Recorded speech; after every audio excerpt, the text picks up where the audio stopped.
একটার পর একটা চলে আসছে, তারা মেয়েদেরকে মাটিতে পুঁতে দিয়েছে। তাদের সাথে জেনা অন্যায়ের কোনো হিসাব নেই। জাহেলিয়াত মানেই জাহেলিয়াত। স্বামী মারা গেলে 1 বছর তাকে শোক পালন করতে হবে বাড়ির পিছন দিকে কুঁড়ে ঘরে। জাহেলিয়াত, বুখারী মুসলিমের হাদিস। স্বামী মারা গেলে, হিন্দুরা তো স্বামী মারা গেলে বাস বিবাহ হবে না, বিধবা বিবাহ বাতিল। বঙ্কিমচন্দ্র চেষ্টা করে, রাজা রামমোহন রায় চেষ্টা করে, খুব একটা সফল হতে পারেনি, আজও হয় না। হাজারো মেয়ে কম বয়সে মারা গেছে, বাপের বাড়িতে আছে, ভিক্ষা করে খাচ্ছে। তারা এটা গ্রহণ করেনি, তারা শিক্ষিত মানুষ নয়, তারা মেয়েদের দাম দিতে হবে কিভাবে জানা নাই, জানেনি তারা। জাহেলিয়াতের যুগে স্বামী মারা গেলে 1 বছর বাড়ির পিছন দিকে থাকতে হবে একটা কুঁড়ে ঘরে। তাদেরকে খাবার দেওয়া হতো ওই প্লেটে, যে প্লেটে চুলা থেকে ছাই উঠানো হয়, ওদেরকে খাবার দেওয়া হতো পানির একজন একটা টিনের প্লেট ময়লা যুক্ত।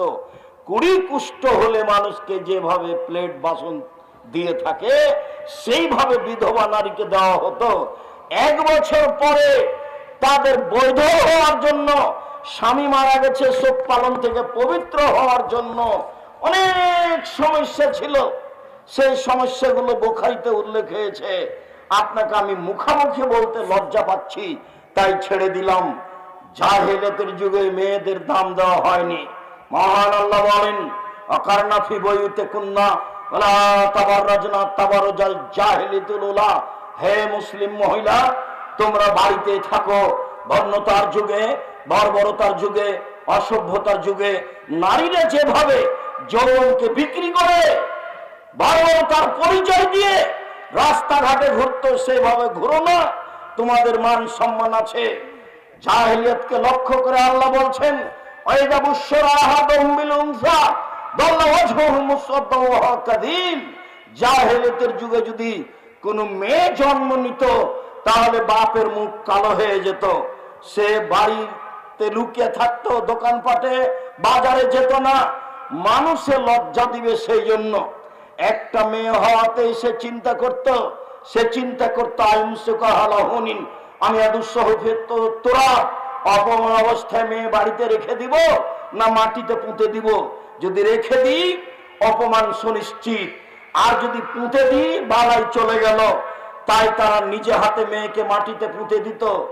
কায়েস ইবনে সাবিত নিজে বলছেন, ওয়াআদতু সামানিয়া বানাতিন লি, আমি আমার 8টা মেয়েকে নিজে হাতে মাটিতে পুঁতে দিয়েছি। আল্লাহ রাসূলের সামনে এসে বিবরণ দিচ্ছেন, এর নাম জাহেলিয়াত। সুন্দর করে গর্ত খুঁড়েছে, গর্ত খুঁড়ে সুন্দর করে মেয়েকে সাজিয়ে নিয়ে গেছে। সাজিয়ে নিয়ে যাওয়ার পরে মেয়েকে বলছে, আম্মু দেখো তো নিচে কি। তখন মেয়ে তো বাপের সাথে আছে, যেমন নিচে দেখতে গেছে তেমন মেয়েকে ধাক্কা দিয়ে গর্তে ফেলে দিয়েছে। আব্দুর রাজ্জাক সাহেব, এটা হয় কি করে? আজও আপনার হবে, এটাই সহজ আপনার জন্য।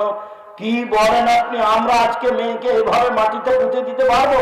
হ্যাঁ, অবশ্যই পারবেন। বলি আপনাকে, আপনি আপনার মেয়েকে ঢাকা বিশ্ববিদ্যালয়ে পড়াচ্ছেন, টাকা পয়সা খরচ করছেন, বারবার জিজ্ঞাসা করছেন, আম্মু কেমন আছো, টাকা লাগলে বলিও, তোমার ভাইয়ের কাছে নিও। এভাবে বলতে বলতে হঠাৎ একদিন শুনছে যে আপনার মেয়ে অমুক মদখোরের সাথে চলে গেছে।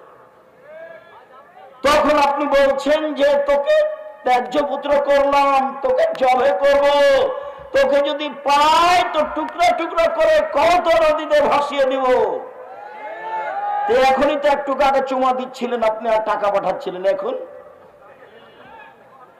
মেয়ে তো একটাই, যদি 2টা হয় তাহলে আপনার তো মন দুর্বল। তুই একটা ডিপিএস খুল না, একটা গাভী নেই।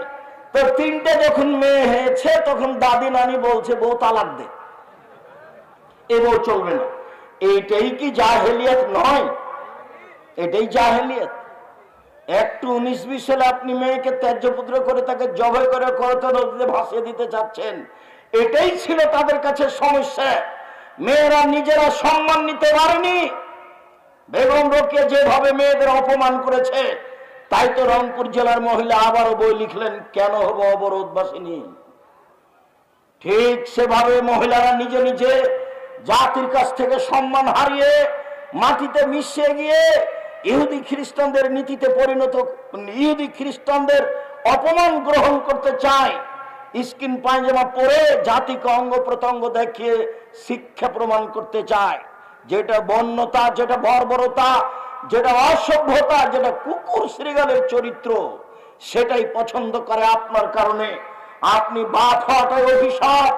আপনার মতো বাপকে আমি কোনোদিন বাপ বলে স্বীকৃতি দিইনি। আমি বলেছি আপনি চাচা, বলেছি আপনি সৎ বাপ। আমি এ কথা খুব ভালোভাবে জানি যে আপনি সত্যই বাপ, এটা আমি খুব ভালোভাবে জানি।